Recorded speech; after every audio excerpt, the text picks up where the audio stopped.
नगरों के विभिन्न स्वरूपों के क्रम में नगर विभिन्न प्रकार के हैं। अनुमार्गी बस्ती, रोड साइड सेटलमेंट। तो रोड साइड सेटलमेंट जो यातायात मार्ग के दोनों ओर किसी स्थान विशेष में मनुष्य के सामान्य उपयोग की वस्तुओं की दुकानें, चाय कॉफ़ी दुकान, भोजन की सुविधाएं, परिवहन के साधन, तेल पेट्रोल सुविधाएं, कुछ आवासीय सुविधाओं युक्त अधिवासों को हम रोड साइड सेटलमेंट कहते हैं, जो रोड के किनारे किनारे बस जाते हैं। नगरीय पूर्व, इनको हम अर्बन हेलमेट कहते हैं, इसे नगरीय पल्ली भी कहा जाता है। सामान्यतः 20 से 150 तक की संख्या के लोग इसमें रहते हैं और सामान्य उपभोग की वस्तुएं इनके पास इन बस्तियों में पाई जाती हैं। संयुक्त राज्य अमेरिका में 150 की संख्या को ही नगर का आधार मान लिया जाता है। नगरीय गांव, अर्बन विलेज। नगरीय गांव में ग्रामीण तथा नगरीय दोनों प्रकार की सुविधाएं पाई जाती हैं, अर्थात दोनों प्रकार का सामाजिक सांस्कृतिक वातावरण की विशेषताएं वहाँ देखने को मिलती हैं। अतः इसे ग्रामीण नगर भी कहा जाता है। यहाँ 150 से 500 तक की जनसंख्या पाई जाती है और छोटा प्रशासनिक केंद्र पाया जाता है। कस्बा, जहाँ पर जनसंख्या 500 से 50,000 तक पाई जाती है उसे कस्बा कहते हैं। 50,000 की जनसंख्या रखने वाले कस्बे को चरम कस्बा कहा जाता है। अगर हम सिटी की परिभाषा लें तो नगर में कुल जनसंख्या 50,000 से अधिक पाई जाती है और विभिन्न प्रकार के प्रशासनिक कार्यालय होते हैं।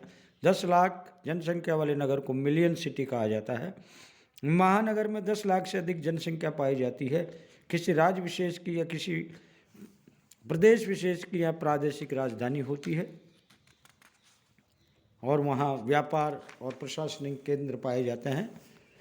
सन्नगर जो कनर्वेशन है, ये विभिन्न नगरीय बस्तियों के बाहरी विस्तार के परिणाम स्वरूप बनते हैं। कई नगर जब आपस में आकर के मिल जाते हैं तो कनर्वेशन कहलाता है।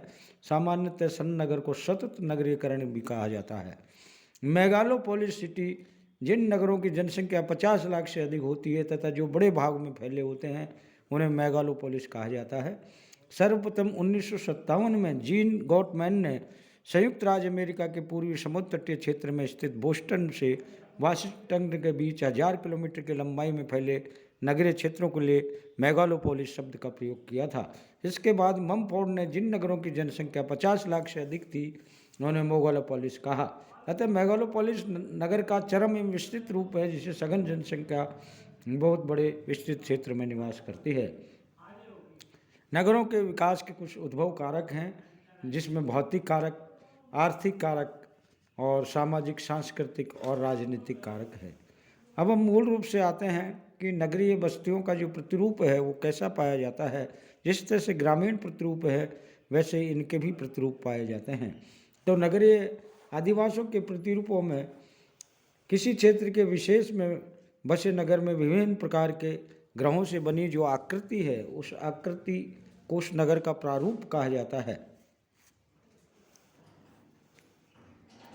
तो भारत में भी विभिन्न प्रकार के नगरीय प्रतिरूप देखने को मिलते हैं। आयताकार प्रतिरूप है, दूसरा वृत्ताकार है, अरीय त्रिज्या प्रतिरूप है, तारा प्रतिरूप, मिश्रित प्रतिरूप, रेखीय प्रतिरूप, तटीय पंखा प्रतिरूप, खुला हाथ प्रतिरूप, मकड़ी जाल प्रतिरूप। इस तरह से विभिन्न प्रकार के प्रतिरूप हमारे देश में देखने को मिलते हैं। आयतक रेक्टेंगुलर पैटर्न है, आयत तुमने देखा होगा। तो आयत के स्वरूप में जब कोई नगर बस जाता है वो आयताकार प्रतिरूप वाला होता है। इसमें से गुजरने वाले जो मार्ग है एक दूसरे समांतर होते हैं तथा एक दूसरे को समकोण पर काटते हैं। छोटी छोटी आयताकार नगरीय बस्तियों को की आकृति चौक पट्टी, चेकर बोर्ड की तरह दिखाई देती है। तो चेकर बोर्ड प्रतिरूप भी इसको कहा जाता है। मध्यकाल में निर्मित अधिकतर नगर आयताकार प्रतिरूप के पाए जाते हैं। भारत में चंडीगढ़ नगर को नियोजित रूप में चेक बोर्ड प्रतिरूप में बनाया गया है। वृत्ताकार नगर, जब किसी नगर की विभिन्न बस्तियों का विकास किसी जलाशय या किसी स्थल भाग के चारों ओर विभिन्न परिवहन मार्गों पर होता है तो उसका वृत्ताकार स्वरूप में परिवर्तन हो जाता है। वृत्ताकार प्रतिरूप का विकास गुंबदाकार स्थल भाग के चारों ओर नगरीय बस्तियों के विकास में होता है। मध्य युग में शासन के अस्थायी तथा बाह्य आक्रमणों के बचने के लिए भारत में अनेक प्रकार के चारों ओर वृत्ताकार चार दीवारी का निर्माण किया गया था। अरे यह त्रिज्या प्रतिरूप रेडियल पैटर्न जब किसी नगर के विभिन्न बस्तियों का विकास नगर के बाहरी भाग में एक विभिन्न परिवहन मार्गों पर होता है तो धीरे धीरे मार्गों के साथ बस्तियां बाहर की ओर बहुत दूरी तक विकसित हो जाती हैं। मध्य भाग सघन रूप से बसा होता है, इसे अरीय प्रतिरूप का निर्माण होता है। भारत में दिल्ली, भोपाल आदि अरीय प्रतिरूप के बसे हुए नगर हैं। तारा स्टार प्रतिरूप अरीय प्रतिरूप में बाहर की ओर जाने वाले मार्गों के दोनों ओर बस्तियों के विकास के साथ साथ जब विभिन्न मार्गों के मध्य में स्थित विस्तृत धरातली बस्तियां का विकास होता है तो अरीय प्रतिरूप धीरे धीरे तारा प्रतिरूप में परिवर्तित हो जाता है। तारा प्रतिरूप मार्गों के मध्य भाग बस्तियों के विकास के साथ साथ भी अधिकतर बाहरी बस्तियां विभिन्न मार्गों पर बाहर की ओर विकसित हो जाती हैं। मिश्रित प्रतिरूप आधुनिक काल में अधिकांश नगर मिश्रित प्रतिरूप के बसे हुए हैं। नगर का विकास प्राचीन काल में दूसरे प्रतिरूप में होता है, बाद में उसमें अलग भागों में नई बस्तियां धरातल सुविधा अनुसार अलग अलग प्रतिरूप में बस जाते हैं। ऐसे प्रतिरूप को मिश्रित प्रतिरूप कहा जाता है। मिश्रित प्रतिरूप में नगर के विभिन्न भागों में वर्गाकार, आयताकार, अरे आदि प्रतिरूप सम्मिलित रूप से पाए जाते हैं। छत्तीसगढ़ राज्य की राजधानी रायपुर नगर मिश्रित प्रतिरूप का उदाहरण प्रस्तुत करती है।